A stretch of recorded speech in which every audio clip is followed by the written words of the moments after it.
everybody, it is Romania Black, and we're on episode 15 of Revolutionary Girl Utena, and I'm super excited! Yes, so excited. Yes, so I'm ready to talk about this episode and dive right into it, but we got some comments that we got to get to beforehand, so we might as well talk about those. As I'm recording this, there's already been episode 10 and episode 9 on YouTube and Patreon.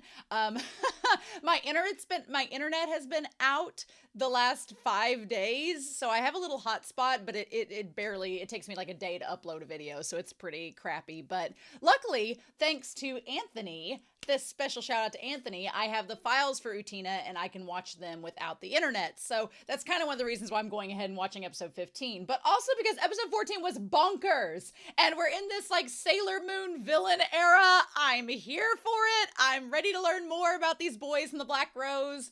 I'm super excited, obviously, but let's go ahead and dive into these comments before we start. Pancake had said in the Discord in regards to episode 11 that Touga mansplain, manipulate, and man whore. Which I think is very appropriate. Here's the thing, Sorum X did an analysis of Touga for episode 10, and a lot of people really liked it, but I can't read analyses of characters yet, and I told the moderators this because the main reason is a lot of you have already watched the entire series, so you are coming with your knowledge not only from the episodes I've seen, but the future episodes in which, for example, Touga might appear. So a lot of your knowledge that you're basing in those analyses are drawing off stuff I haven't seen yet. So my fear is these in-depth character analyses will reveal things that I will be able to find and extrapolate upon in later episodes. So if you're going to put a character analysis on the comments, either it's Patreon or YouTube, that's fine. But unfortunately, I'm not going to be able to read them until the end of the series or until that character. And here's the other thing. I'm like, I can't read it because it's kind of like a Schrodinger's cat situation, because if there's still more content with Touga to come, I don't want it to spoil me on surprises I may have later. But then if you're like, oh, well, Touga's not going to be important in the rest of the series, well, that's a spoiler too, because then it reveals he's not in this series anymore. And so it's just like, it's a Schrodinger's cat situation, and I just can't read them, which is a shame because I'm sure it's a really good analysis. So go check out Sorum X's comment on episode 10 if you want to see some analysis they've given on Touga. I just can't read it yet. So also, a lot of people were like, being like, now wait a minute, with episode 9 and 10, they were like, should we give Nanami such a hard time? And I was like, y'all are Nanami apologists. My thing was, somebody said maybe it was Lyndon. They're like, oh, well, when they threw the cat down the river, careening towards its death, they didn't know they were killing it. I'm like, yeah, they did. I'm like, yeah, they did. They intentionally threw that cat in the river to kill it. Let's not give Nanami any benefit. She murdered a cat. But you know what? One, she's paying for her sins by being attacked by every animal in the series, so she's getting her comeuppance. It's fine. She's bearing responsibility for her actions. But two, I also agree with Elfreya, where they talked about Nanami just needs to make some friends. Nanami needs to make some friends and distance herself from her man, whore, mansplain, manipulate brother and find some things. And back in the past, here's the thing. With the flashback in episode 10, her brother wasn't being manipulative at the time. He was genuinely playing with a cat and showing it affection, and she just got jealous and like a psychopath threw it in the water to kill it. I'm like, no. So she did make a boo-boo and a big mess up back then. Now he is a bit of a manipulator. So now it's not really on her, it's more on him. So it's just been a developing relationship. And that'll kind of tie into Oliver Jajadu's comment about the episode 10 commentary here in a second. But before we get to that, Sooner Dog pointed out on YouTube that in episode 9, Utena, the little tune that she's singing, is actually from a Revolutionary Girl Utena Sega game called Rimbu Revolution. And they had a link to it, and she's basically humming the tune. So what shameless plug product placement, but it feels very 90s. So I think that stuff's kind of fun. So Oliver Jajado had the episode 10 commentary. Ikuhara is just adopting Nanami's point of view for this bit of commentary. 10. Nanami's precious thing. When I was a child, the center of the party always seemed to sparkle. I was always standing on the sidelines, gazing at that sparkle from afar. I thought the sidelines were my place. Surely I could never approach the center of the room. But then I was chosen. I touched that sparkle in the center of the room, and no mistake. Still, I know full well that it's something that won't last forever. The day that contract ends, I'll turn into an unchosen girl. So I'll go back to the sidelines again, eh? Smash the eggshell for the revolution of the world. And yeah, I mean, I do feel for Nanami in that she, like many of the characters in this series, has some issues with self-confidence and self-esteem, because I'm like, girl, you don't have to stay on the sidelines. You can push yourself towards the front. You just got to have the self-advocacy and the confidence to do that.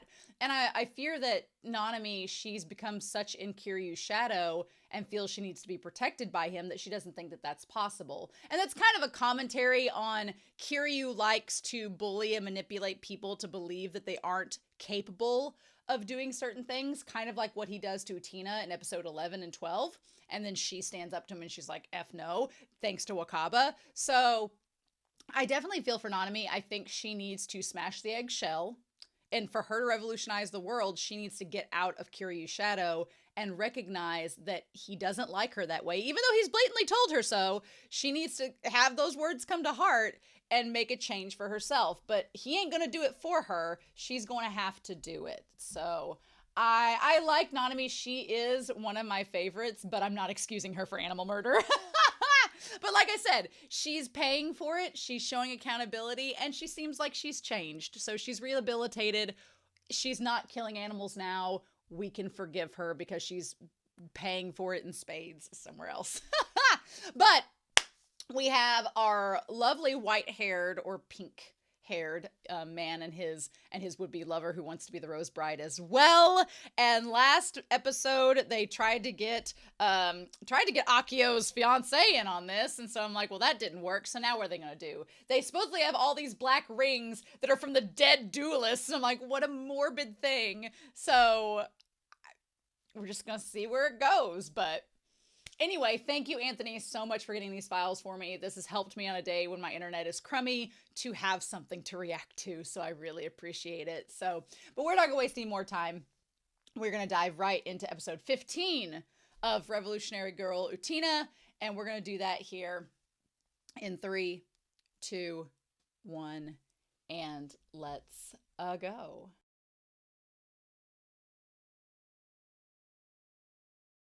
Man, let me tell y'all, these episodes, Akio is just, he's so creepy, and he's just, it's so frustrating. I thought Touga was frustrating because he's so manipulative, but, at least Touga is, like, peacock slimy, but there's also, like, some mystery. Well, there's mystery with Akio, too. I don't know.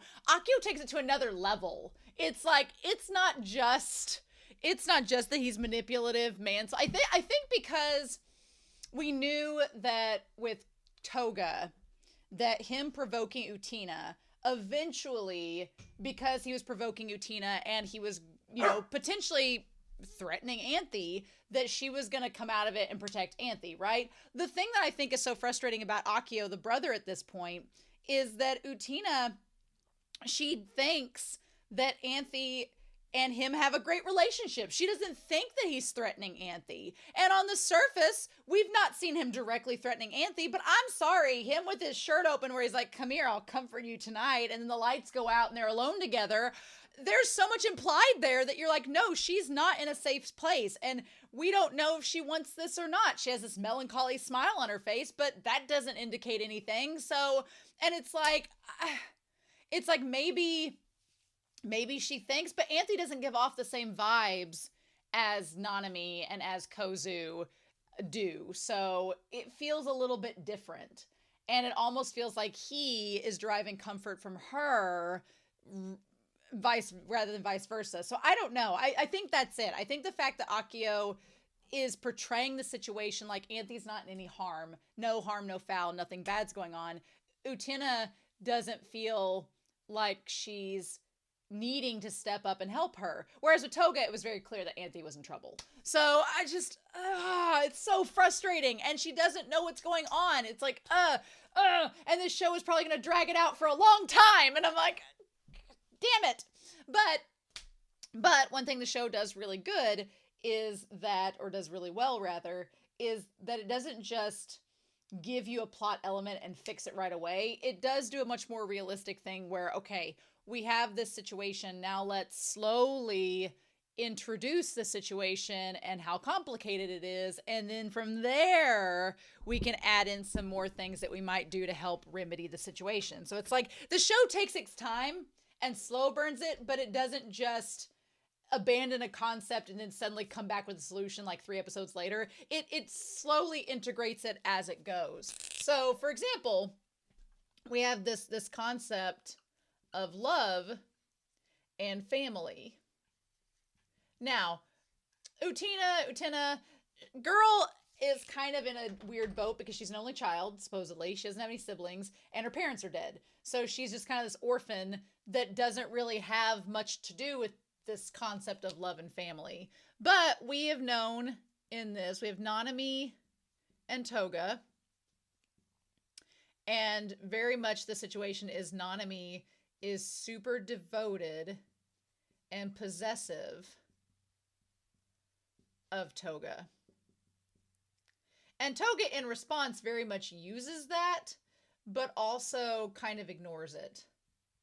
He's got bigger fish to fry, and Nanami kind of gets left by the wayside, which is the problem that we've addressed back in episodes 10 and 11, right? So we're just carrying that forward. I really love episodes that focus on Miki. Miki is such a great character. I love him. He is very smart, and I also like that he's not, unlike Touga, Miki is very genuine, but there is like a little bit of manipulation on his part, but it's very transparent, right? There's not a lot of mystery to what Miki wants.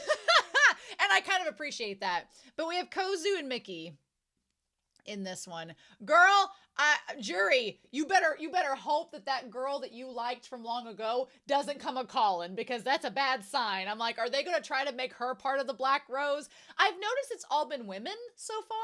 It was the fiance, Akio's fiance, Kane, and then this episode it's Kozue. I'm like, is it going to be Jury's like lady friend, lady lover that she wishes was her lady lover in the next episode? It's interesting because when we had the whole image in episode 13 with all the guys like looking up, I was like, oh, is Utena gonna have to fight a bunch of men? So far, no, she's fought all women, which is hilarious to me because it subverted that expectation I had. But with Kozue and Miki, their relationship is a little bit different. And then we have Anthe and Akio. So we're going to talk about them in this episode. God. So, but I do love Miki's episodes. Anything that focuses on him is always a good thing. So I'm going to sound like the oldest woman. I'm going to sound like the pearl clutching, like old fashioned woman, but Kozue is 13, y'all. I know 13-year-olds. I was 13 once myself. My 13-year-old self was in no way, shape, or form even thinking about sex or promiscuity or anything like that. No. And here's the thing. We don't know exactly. She seemed to have messed around with Touga, and Miki was rightly upset about that. But we don't know if it's kind of like a Rose Nyland situation from Golden Girls, where it's like, if you don't know the context in the series Golden Girls, one of the characters, Rose, her and her roommate Blanche are having an argument, and they're like, well, back in high school I had like 57 boyfriends, and Blanche is like, you had sex with 57 men? She's like, well, no, you don't have to go all the way. And Blanche is like, well that would make you a slut. And so it's really funny. You should look it up online. It's like one of the best Golden Girl scenes. But I'm like, I don't know if this is one of those situations where Kozue has all these boyfriends, but she's just leading them on and it's just for show, which is kind of similar to Nanami and the one boy back in like episode 8, or episode 6 rather, where she like had the boyfriend that was not really a boyfriend. So we don't know if that's the case with Kozue, but she's very flirtatious, she's very promiscuous and seeming, and I'm like, girl, you're 13. And she's just doing it to get at her brother. And I'm like, what is wrong with all of these siblings? Like, why? My brother and I never had this relationship, so I cannot relate to this Cersei Lannister nonsense. But yeah, she looks over and sees Miki. And part of it with them is this idea that Kozue, we know from her episode that she was pressured. She was pressured to do something, aka play the piano, that she did not like or have talent in her mind or interest in. Versus you have Miki, who is the prodigy and the talented one that wanted everything to have the status quo. And that was a big issue back in episodes 4 and 5, was the fact that she was kind of like, I don't like doing this, but we're constantly defined as siblings, as this is our thing. And she's like, I kind of want to break away from it. It's like when there's identical twins and they reach a breaking point where they just need to be their own individuals. I knew a pair of girls that were identical twins, and I'm not joking, until sophomore year of high school, they not only looked the same, had the same haircut, but their parents bought them the same matching outfits.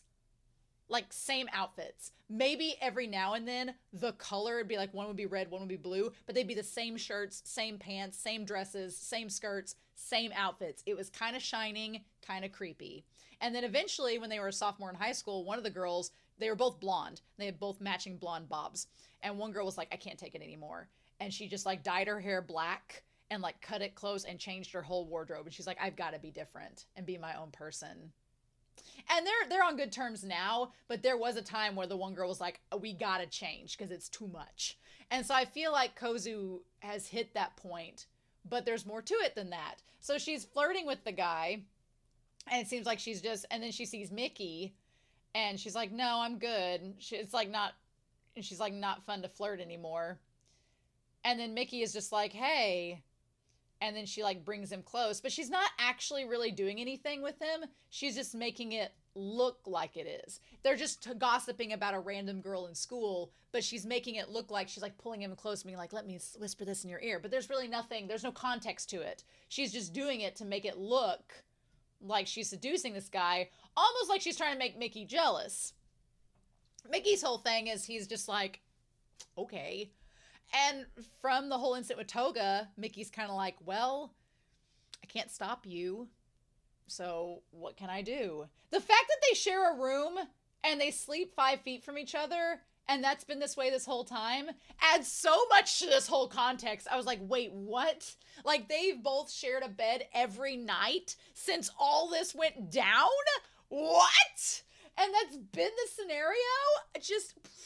I thought they were like in 2 different rooms or 2 different houses. No, they've been 5 feet from each other every night this whole time. What? But yeah, so then, you know, she looks over like, oh, are you jealous? And it's like a cry for help. Like, she wants him to like come after her. And there's such a disconnect because she wants Miki to want her company. And Miki, meanwhile, wants to respect her space. So it's like both of them are going in opposite directions when she really believes that they should be going in the same direction. And it's like towards each other. So then we have this music teacher, which you know what?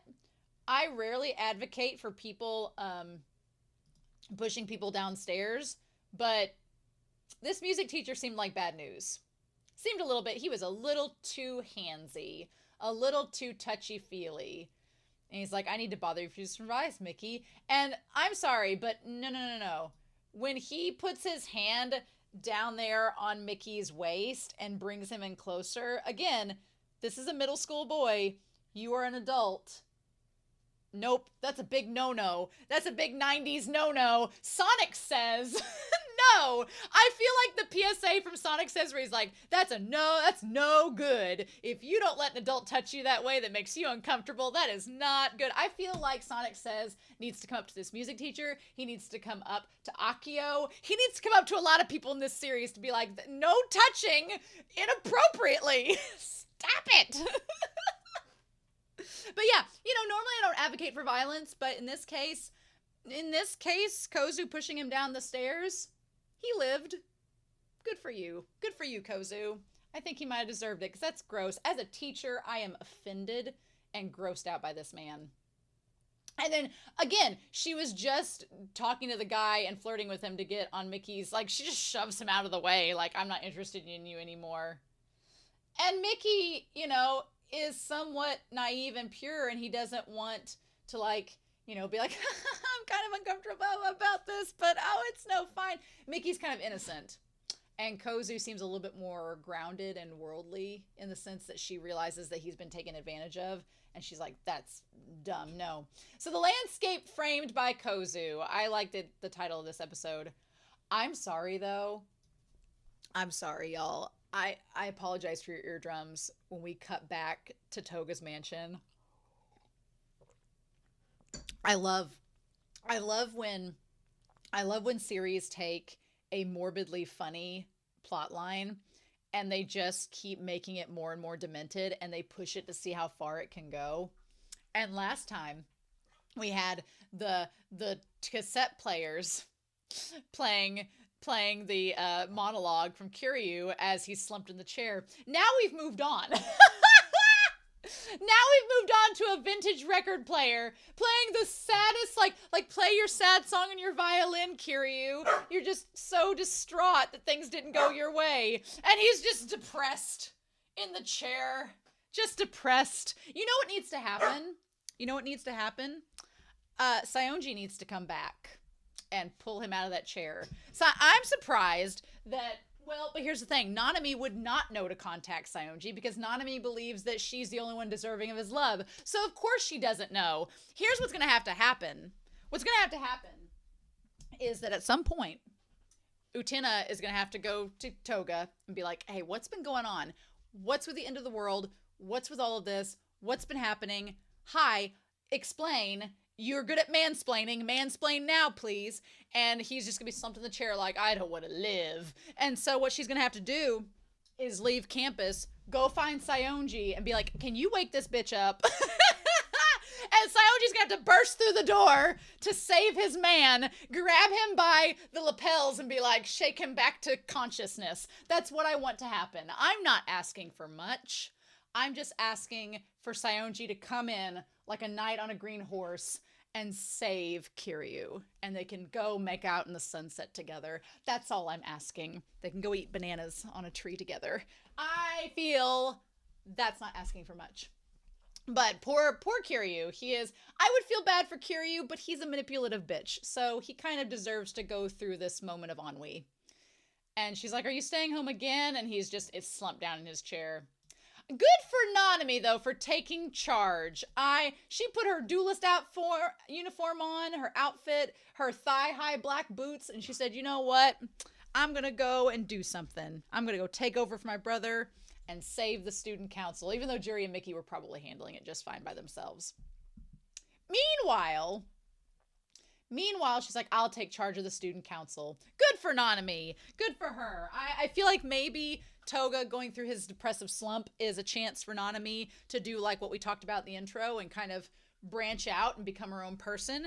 I think that that's really good for her. We'll go back to the whole elevator scene because I like that. Meanwhile, we talk about the student council and we get back to the little water droplets. The student council, the members of the student council.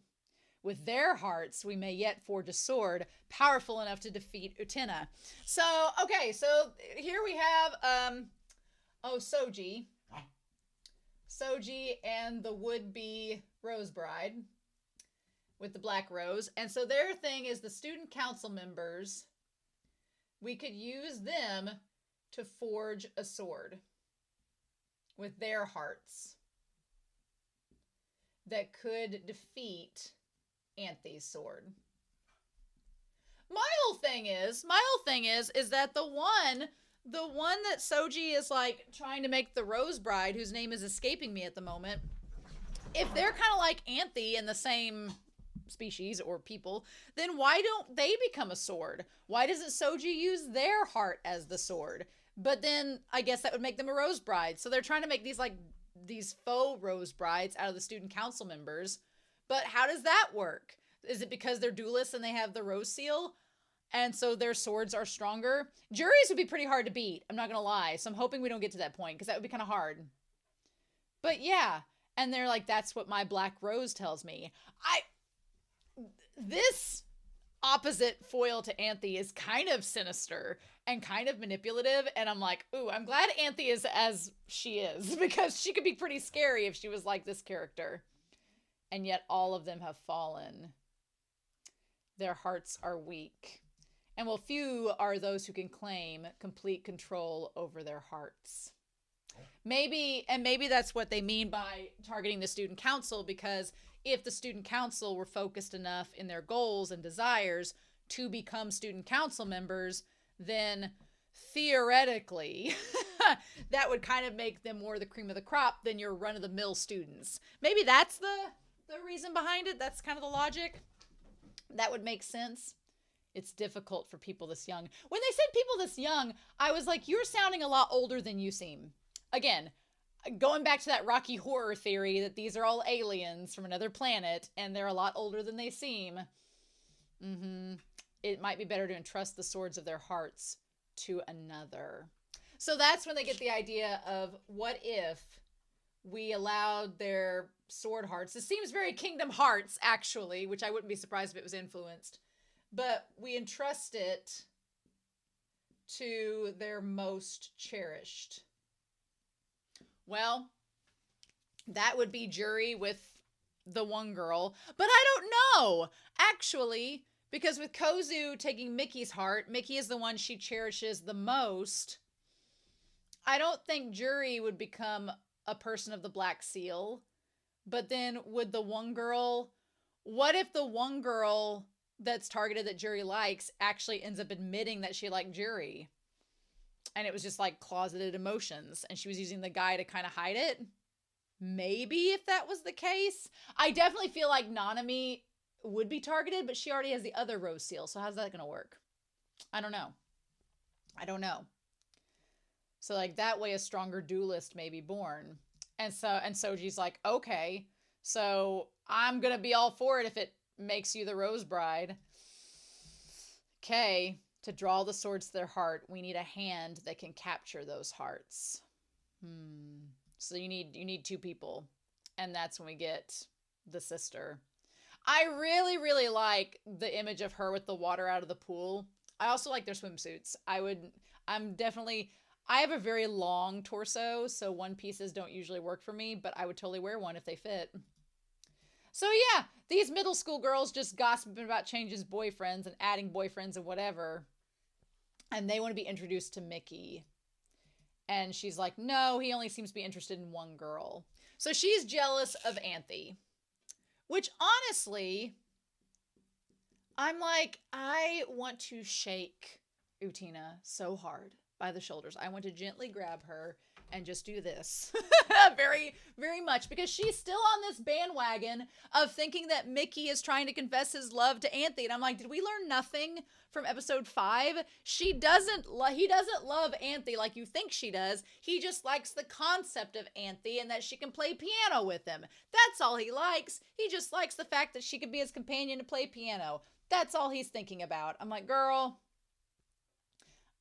I do like these, like, him, would you play piano with me tomorrow?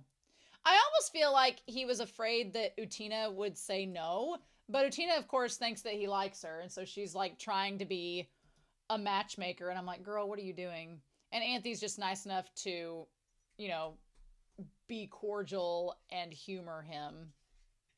But she's like, I also like the name Choo Choo as well. And he's like, oh, see, we have something in common, so let's play piano, like trying to find a way to lead to it. And Utena, I want to slap her. I'm like, girl, do you not realize what you're doing? Like, you need to be getting with Anthe, girl. But again, I like that this series is taking its time to show, like, it's taking its time to show different aspects of a relationship. Right? And in those aspects of the relationship, there has to be a lot of things. There do need to be common interests. Sure. Right? There do need to be common interests. But I mean, we have opposites attract happen so often, and sometimes it's okay if you don't have completely common interests. It's nice to not like all of the same things because then a relationship might get boring.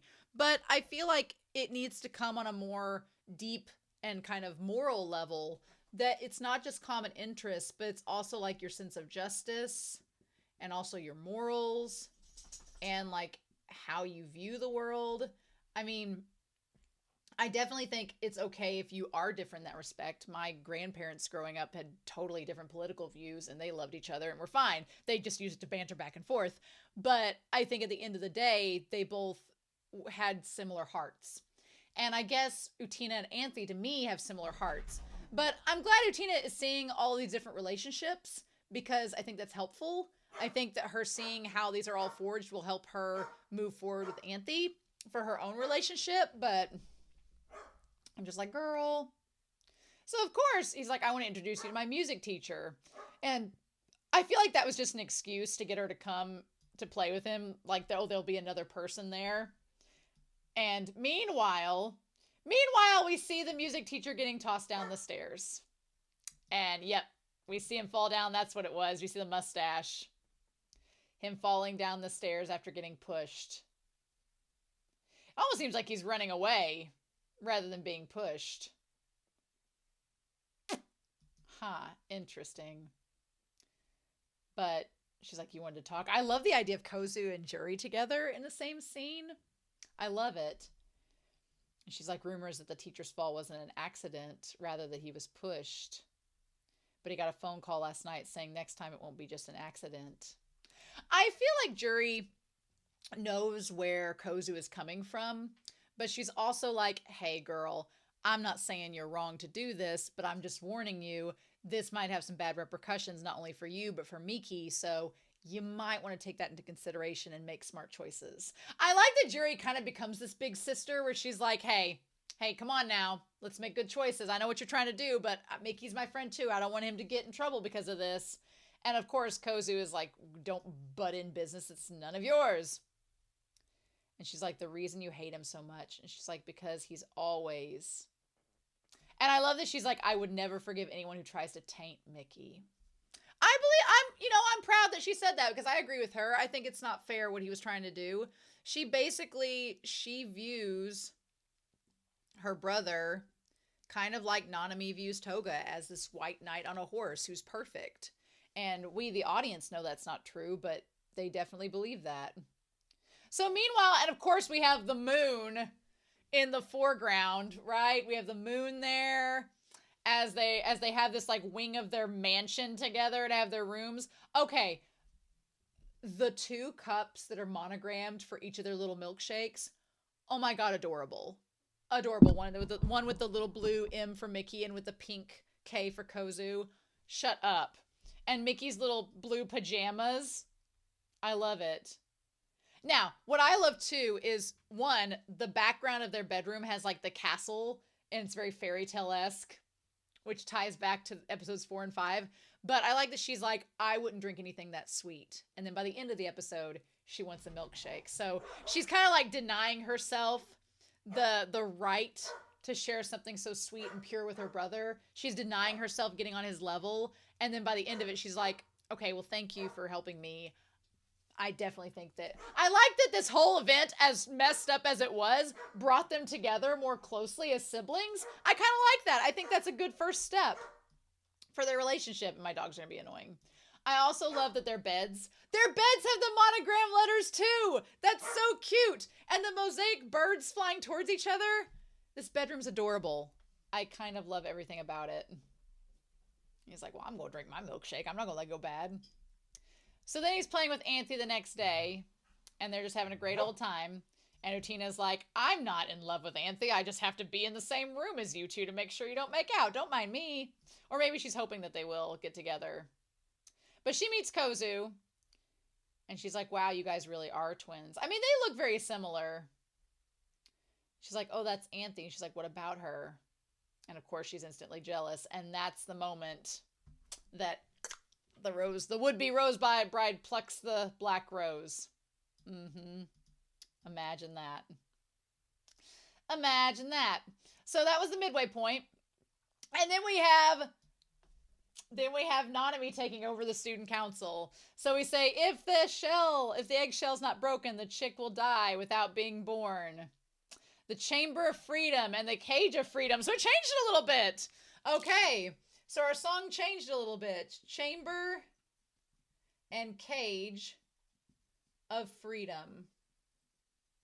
Which is a pretty apt description of the student council and the situation they're all in, because they have a little bit more freedom than other people in the school, but they're still kind of trapped within the boundaries that they don't fully understand. And she says, without revealing the vastness of the sky, they cherish the chick. Oh!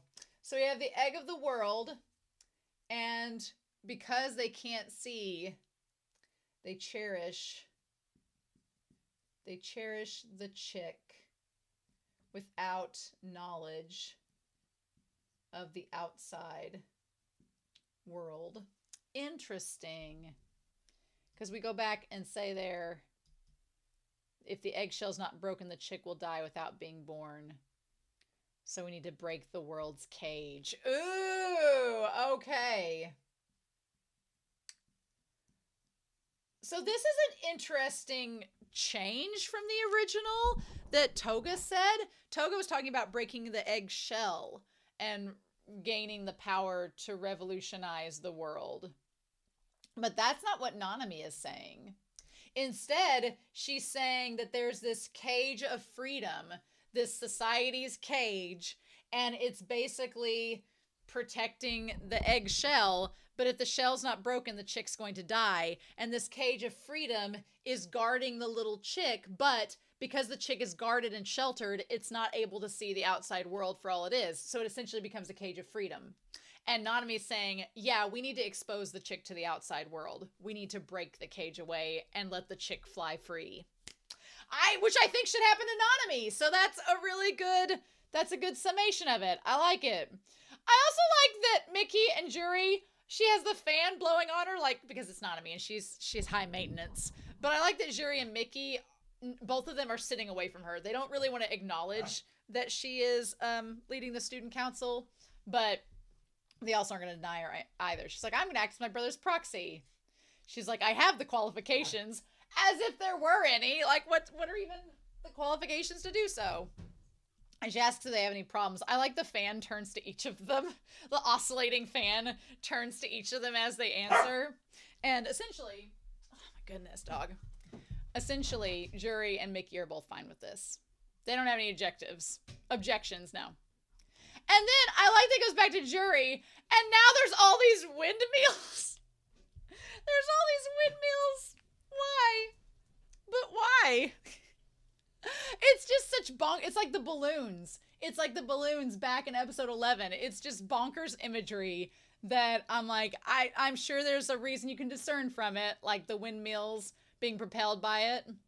She also says that the end of the world doesn't send them any more letters anymore. Now, there could be reasons for that. One, were the end of the world letters all a construct of Touga, and the windmills all by Juri are all red, like Touga's colors? That could be. Could be a sign that Touga was doing all the letters himself. It could also be that because Soji and the others are involved now, the end of the world isn't writing the letters because there's another party included. Could be that Akio's distracted and doesn't see the need to write the letters.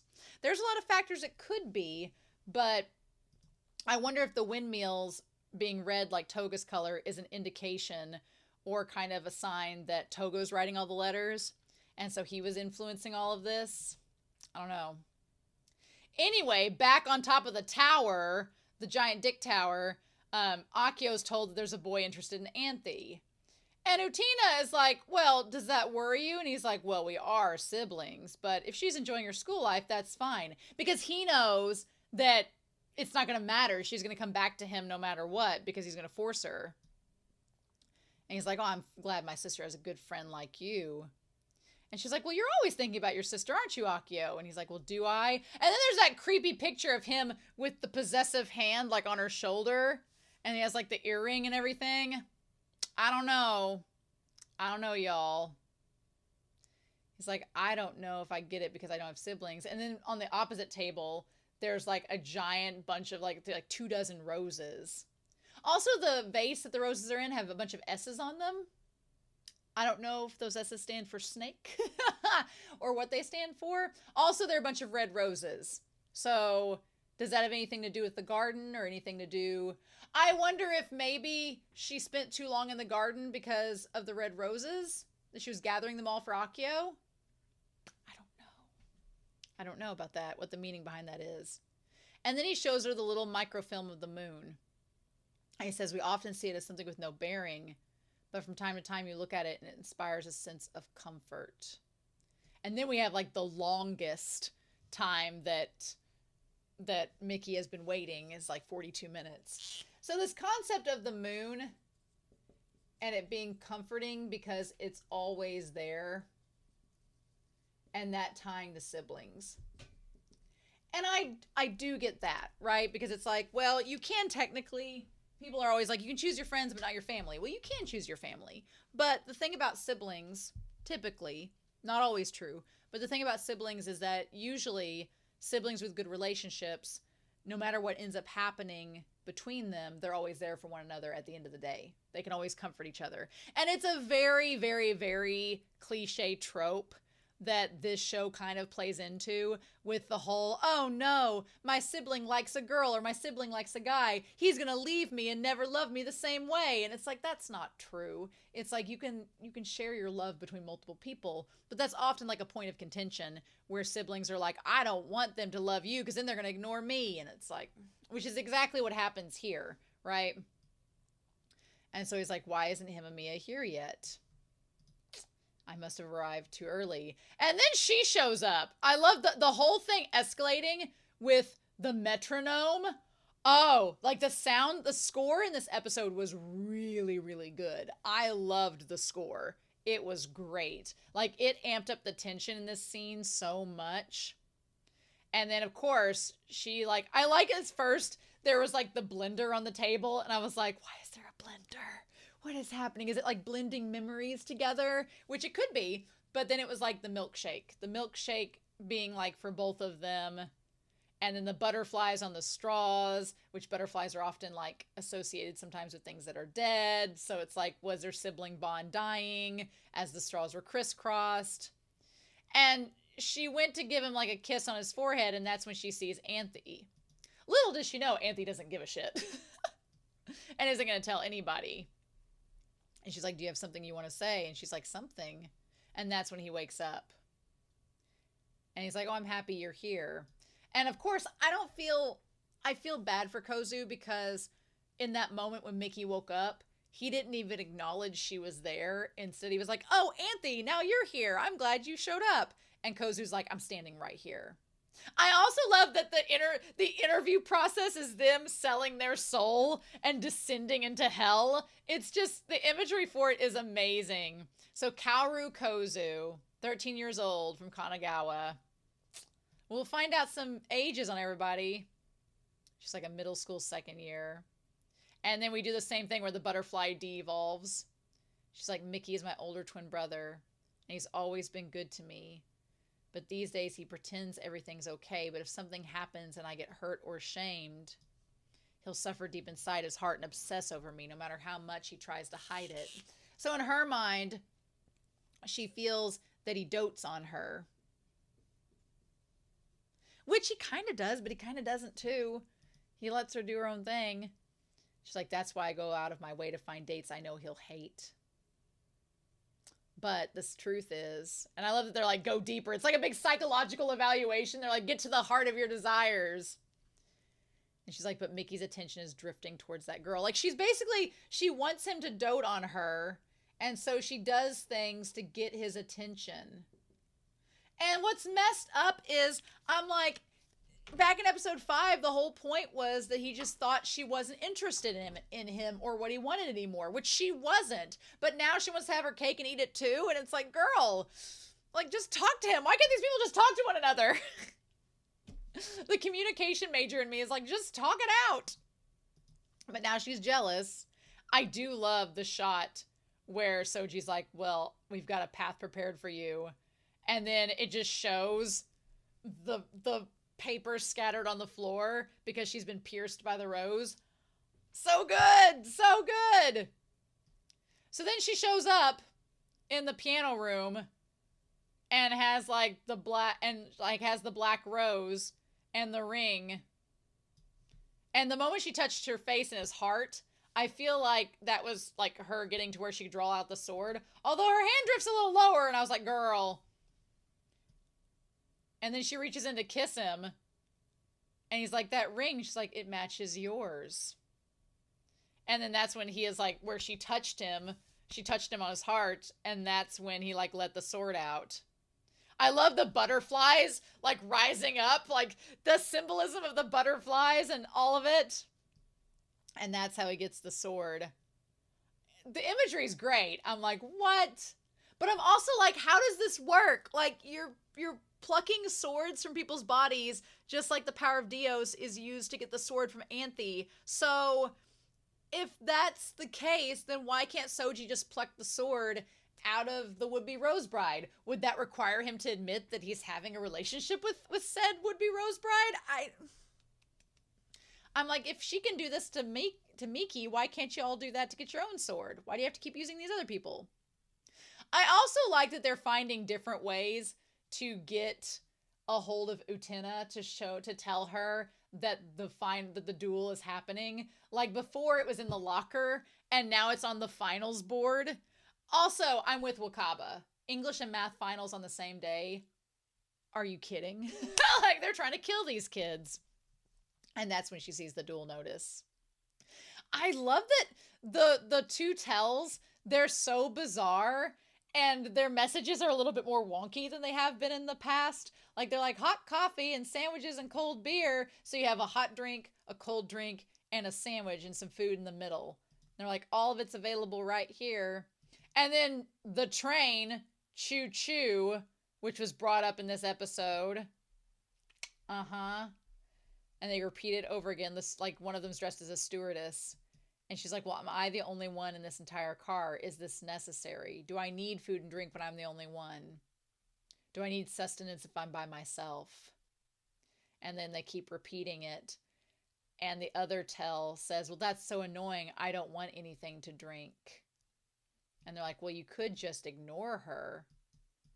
And then she's like, fine, I'll have a coffee and a sandwich.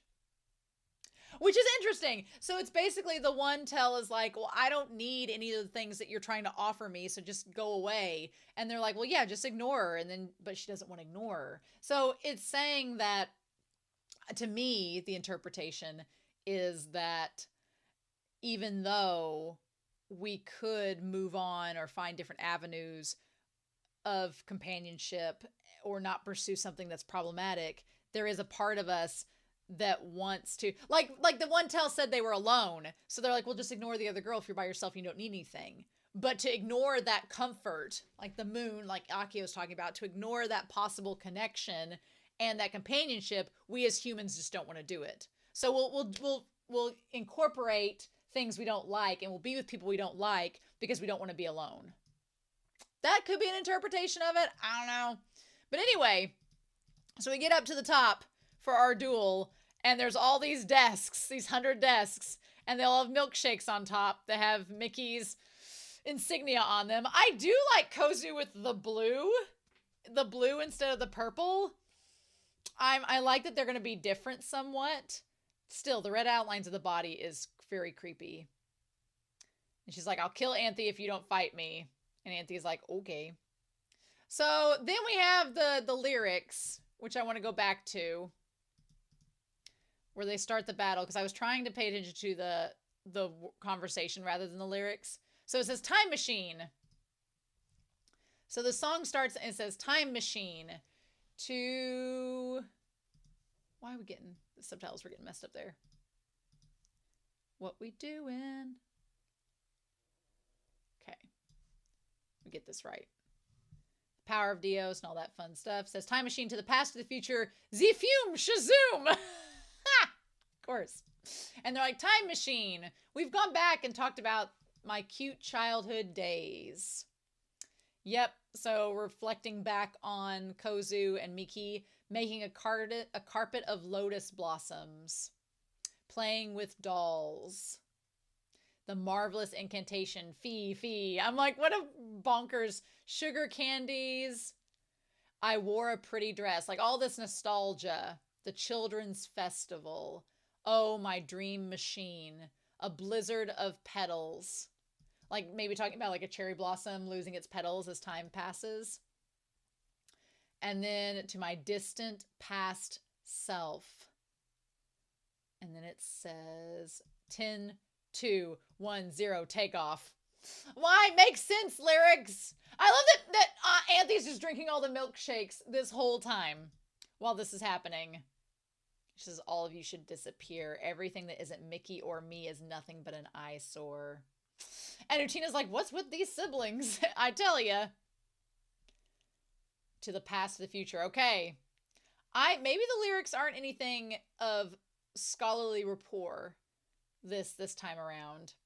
To the days of dreams and hope. Okay. I do like that Anthe, like, calls her back in the moment, like, doesn't want her to lose. Then hair tied, which, granted, she would die otherwise. Hair tied back, carrying a boxed lunch. Okay, she did do the whole thing with the sword. It didn't glow like a lightsaber like it did with Kiryu, but she did, like, instead she, like, cut her fingers on the edge of it, and that's what brought the prince down. I don't know if this new power with the sword, if that does it. I don't know if that's required now. Amusement parks, the lyrics say. And then the prince comes down and it says, holy moly, my heart cries out. And so mainly the lyrics are just about dreams and hopes and nostalgia, which is very, very akin for Miki and Kozue. That lines up pretty well with them. What a weird, bizarre song this time around. Also, the fact that now she has an outline on the ground, it's very creepy. And Soji's like, well, that didn't work. And then Miki wakes up. Another failure. Well, but that was only the first. There are other members of the student council. Not that many. There's only Juri and Nanami. You're running out of student council members unless you go find Saionji and get him out of expulsion. So the one good thing is that Miki knows about this whole Black Rose seal now, so he knows what's going on. So if he just sees Soji back in the archives and sees the black ring, he's gonna know that they're all connected. So at least there's that we can work off of. But of course, Kozue doesn't remember anything. And then when he, like, tells her to get some sleep and he gives her a little kiss on the head, and she's like, can I have a milkshake? That was really sweet. See, maybe their relationship can develop now that they've had this experience. And then we have Utena on the window with, like, that Choo Choo has the face mask and the earplugs. And she's like, it's always there. We often see it as something with no bearing, but from time to time you look up at it and it inspires a sense of comfort. I feel like I want Utena to connect that to her relationship with Anthe, because even though they're not siblings, she does find comfort in Anthe's presence. We saw back in episode 11 through 12 that when Anthe wasn't there, she had lost her moon. She'd lost her sense of comfort. It was like, which it's a common Japanese trope that whenever you're like, look at how beautiful the moon is, it's a romantic gesture. So I feel like Utena is closer to connecting the moon to Anthe and her relationship with her. Again, all these men think they're screwing Utena over, but they're actually contributing her to connecting the dots. So, but yeah, meanwhile, there's the stupid Akio and how creepy he is. Ugh. And she says, choo choo. I don't know. It's so creepy. I'm like, I want Anthe to get some love, just not from you, sir. Anyway, this was a really good episode. I love me a Miki episode. I'm excited to hear your comments down below. But while I hope that my internet does get fixed in the next couple days, I am very thankful to Anthony for getting me these files, so at least I can look at the episodes without the internet being needed and without, like, them lagging or anything like that. So in any case, I hope you all have a wonderful week. Please stay safe, take care, and yeah, I'm back next week with episode 16 of Revolutionary Girl Utena. Bye!